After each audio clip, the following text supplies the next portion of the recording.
Daniel Okafor didn't raise his voice at first. That was what made the moment dangerous. The living room was filled with late afternoon light, the kind that made dust visible in the air. Amara stood near the center table, holding a folded shirt she had just finished ironing. The children were behind her, Ethan leaning against the wall with his school bag still on, Maya sitting on the arm of the sofa, her feet swinging slowly. They were supposed to be invisible. They always were when Daniel spoke. "Do you know how embarrassing you are?" Daniel said calmly, adjusting his wristwatch. Amara didn't answer immediately. She had learned that silence sometimes shortened his anger. She lowered her eyes, fingers tightening around the fabric in her hands. The shirt slipped slightly, but she caught it. "I asked you something," Daniel continued, his voice sharper now. "Are you deaf, or just pretending again?" Ethan straightened. Maya stopped swinging her legs. Amara inhaled. "I was only asking if you had eaten," she said softly. "You came back late. That was enough." Daniel laughed once, a short, humorless sound. "You see this," he said, gesturing around the room. "This life, it's not because of you. Don't ever forget that." The children exchanged a glance. Daniel took a step closer to Amara. He wanted her small. He always did. "If I had known this was what marriage would be like," he said, "I would have stayed single. Marrying you was the biggest mistake of my life." The words hung in the air. Amara felt them before she understood them. Her chest tightened. The room felt suddenly too large, too exposed. She didn't turn around, but she knew that the children had heard every word. Behind her, Maya's fingers slowly slid into Ethan's hand. Daniel noticed then, or maybe he had always noticed. He looked past Amara and met his son's eyes. There was something defiant there, something that unsettled him. Daniel scoffed and waved a dismissive hand. "Good," he said. "At least they'll learn early." That night, no one ate together. Later, as Amara tucked the children into bed, Maya whispered, "Mummy, when Daddy says he regrets you, does he regret us too?" Amara froze. She smiled, because mothers are trained to protect even when breaking. "No," she said. "Never that." But when she turned off the light, she stayed standing in the dark long after their breathing softened. Her mind replayed Daniel's words again and again, not because they hurt her most, but because she knew they had found a place inside the children. In the quiet, Amara made her first real decision. She didn't know how yet. She didn't know when. But she knew this. Words spoken in front of children don't disappear. They grow. Daniel Okafor learned early that silence was dangerous. He grew up in a narrow house where walls were thin and voices were not. His father, Victor Okafor, believed authority had to be loud to be respected. When Victor spoke, the room obeyed. Chairs scraped back. Conversations died. Even the ceiling fan seemed to slow. Daniel watched his mother shrink into herself, day after day. She never fought back. Not because she agreed, but because survival taught her that resistance had consequences. Daniel didn't understand this as a child. What he understood was simpler and far more damaging. Power belonged to the person who spoke last. When Daniel was 12, his father once pointed at his mother during an argument and said, "You are the reason my life didn't go anywhere."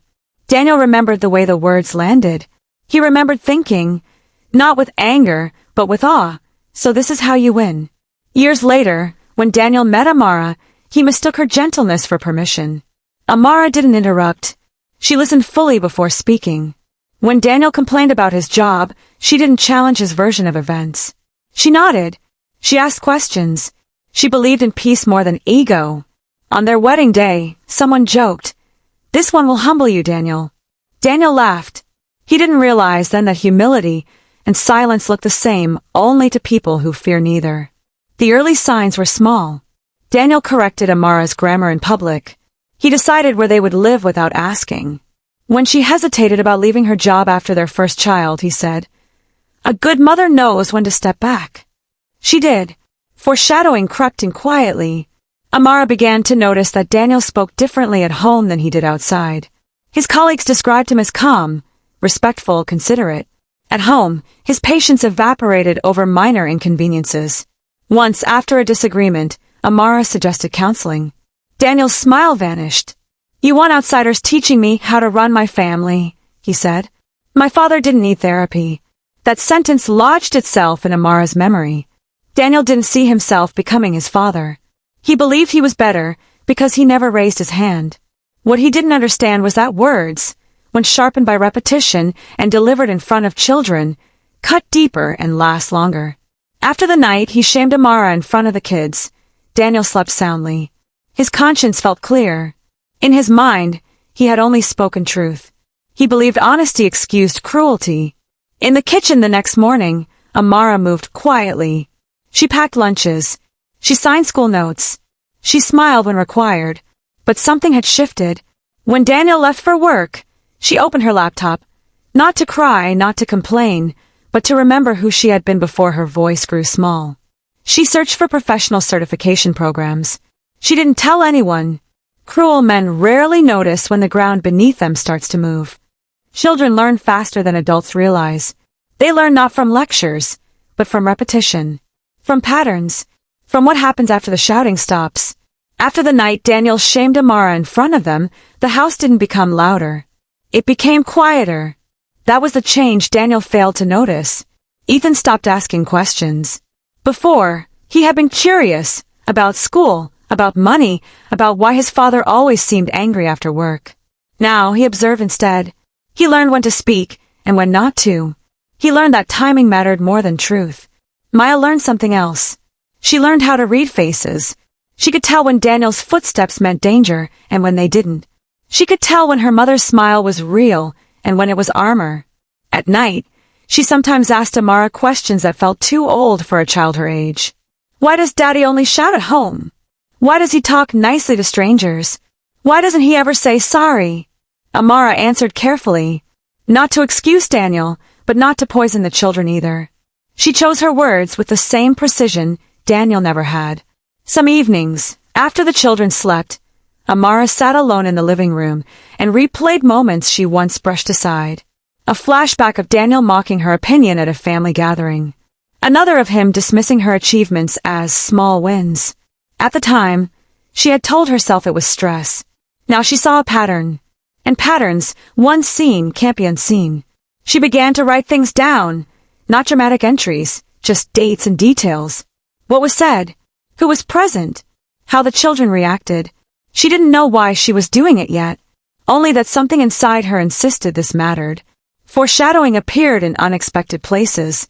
Ethan began staying back after school, spending time in the library. He told his mother he liked the quiet. One day, she noticed him recording a voice memo on his phone and stopping abruptly when he saw her. "What are you recording?" she asked gently. "Nothing," he said. "Just so I don't forget." Maya started writing stories, short ones, always about houses with loud voices and children who learned to disappear. Her teacher once called Amara aside. "She's very perceptive," the woman said. "But some of her themes are heavy." At home, Daniel interpreted the children's silence as obedience. "They're finally learning respect," he said once, sipping his drink. "You should thank me." Amara said nothing. She had started taking online classes late at night, headphones in, screen dimmed. Numbers still made sense to her. Structure still comforted her. Each completed module felt like a quiet brick laid beneath her feet. Daniel noticed she was busier. "You're changing," he said one evening, suspicious. "Don't let these internet things confuse you." Amara looked at him then, really looked at him, and realized something chillingly clear. Daniel believed she had nowhere to go, and that belief made him careless. What he didn't know was that the children were learning too. Learning what love shouldn't sound like. Learning what strength could look like in silence. Learning that one day they would get to choose. Years passed, but not evenly. For Daniel, time felt like confirmation. Each promotion, each handshake, each public compliment reinforced the same dangerous belief. I was right all along. He had risen at work, earned the respect of his peers, and learned how to wear charm like a tailored suit. Outside the house, he was admired. Inside it, he was unquestioned. Or so he thought. Amara's changes were subtle enough to escape his notice. That was intentional. She no longer argued, no longer pleaded, no longer tried to explain herself after his cutting remarks. Instead, she responded with calm neutrality. Short answers, polite distance. It felt, to Daniel, like victory. She's finally learned, he told a colleague once. Marriage needs discipline. But power, when unchallenged, rots judgment. Daniel began boasting, carelessly. At a family gathering, he laughed about how emotional Amara used to be. In front of friends, he joked about how she needed direction when they married. Each time, Amara smiled faintly and said nothing. What Daniel missed was the way people's expressions shifted, the way some smiles tightened, the way others grew quiet. Foreshadowing often whispers before it screams. At home, Ethan was no longer a child. He had grown tall, observant, deliberate. He spoke little to his father, but when he did, his words were precise. He was studying law now, something Daniel liked to mention proudly to others. He gets that sharp mind from me, Daniel said. He didn't ask why Ethan chose law. Maya, too, had changed. She had become articulate, confident, especially when speaking up for others. She volunteered, debated, questioned authority figures without fear. Daniel called it rebellious streaks and dismissed it. One evening, Daniel overheard Maya talking on the phone. No, she said firmly. That's not how respect works. Fear isn't the same thing. Daniel paused. Something about the sentence unsettled him, but he brushed it aside. Amara, meanwhile, had finished her certifications. Quietly, methodically, she had reconnected with former colleagues, carefully. Not to complain, not to accuse, just to rebuild professional bridges she once abandoned for marriage. Each step was small. Together, they formed momentum. The turning point came unexpectedly. Daniel was invited to speak at a corporate family values seminar. Standing on stage, microphone in hand, he spoke passionately about leadership, sacrifice, and the importance of respect at home. In the audience sat Amara, Ethan, Maya. As Daniel spoke, Amara felt something detach inside her. Not anger, not sadness, but clarity. She realized that the man on stage believed his own performance, that he had rewritten their shared history so completely he no longer recognized truth, even when it stared back at him. After the event, a woman approached Amara quietly. You're his wife, right? She asked. You're very composed. Amara smiled. I've had practice. That night, Daniel basked in praise. I'm being considered for a board position, he announced. Things are about to get even better for us. Ethan looked up from his phone. For who? He asked calmly. Daniel laughed it off, but something in his son's eyes lingered long after the moment passed. A warning Daniel didn't understand. Because power doesn't fall all at once. It cracks first. Consequences rarely announce themselves. They arrive softly, through paperwork, through witnesses, through truths that have waited patiently for the right moment. Daniel's board consideration triggered a routine background review. To him, it was a formality. To others, it was an invitation to look closer. At the same time, Amara received an email she had almost forgotten to expect. We reviewed your application. We'd like to move forward. The salary offer was more than Daniel ever allowed her to imagine for herself. She didn't celebrate. She didn't tell the children right away. She simply saved the email and closed her laptop, heart steady. Preparation, she had learned, mattered more than excitement. Ethan came to her that evening. Mom, he said, voice low, do you still have the notes you used to write? Amara hesitated, then nodded. He explained carefully. For a class project, he was studying emotional abuse in domestic spaces, how power dynamics affected children long-term. His professor had encouraged real-world documentation, anonymized, of course. I don't want revenge, Ethan said. I want accuracy. That distinction mattered. Amara handed him the notebook. Maya, too, had her moment. At university, she joined a student panel on family psychology. During a live session, a guest speaker asked if anyone had experienced public shaming at home. Maya raised her hand. She didn't name names. She didn't dramatize. She simply described what it felt like to watch a parent humiliate another in front of you, and how that moment never leaves. The room fell silent. A clip of that session circulated quietly, then widely. Daniel first felt the shift at work. Meetings became colder. Invitations slowed. A senior partner asked him, casually, about his views on leadership and emotional intelligence at home. Do you think fear creates respect? The man asked. Daniel laughed. Of course not. The man nodded. Good. But his eyes didn't smile. The call came 2 weeks later. The board had decided to go in a different direction. No explanation. No argument. Just silence. At home, Daniel ranted about politics and jealousy and misunderstandings. Amara listened without reaction. When he finally demanded reassurance, she stood. I've accepted a job, she said simply. I'll be moving out next month. The room stilled. Daniel scoffed. You can't do that. Amara met his gaze. I already did. The children stood beside her. That was the moment Daniel understood, too late, that authority borrowed from fear has an expiration date. Later that night, alone, he replayed old memories differently. The silence after his insults. The way his children had stopped confiding in him. The way Amara had grown calm instead of broken. Karma hadn't struck loudly. It had waited. And when it came, it didn't shout. It removed him from the center of every story he thought he controlled. The house felt different once Daniel left. Not emptier, lighter. Amara noticed it first in the mornings. The air no longer carried tension before words were spoken. The children moved freely, unafraid of footsteps or tone shifts. Silence, when it appeared, was peaceful instead of watchful. Daniel moved into a smaller apartment across town. At first, he told people it was temporary. Strategic. A reset. But resets only work when you acknowledge what broke. At work, his reputation followed him. Not a scandal, but as something subtler and more damaging. He was described as difficult. Out of touch. Lacking emotional range. Doors didn't slam shut. They simply didn't open anymore. That was the karma no one warns you about. Ethan thrived. His paper, carefully anonymized, was published in a respected academic journal. When his professor congratulated him, Ethan didn't smile right away.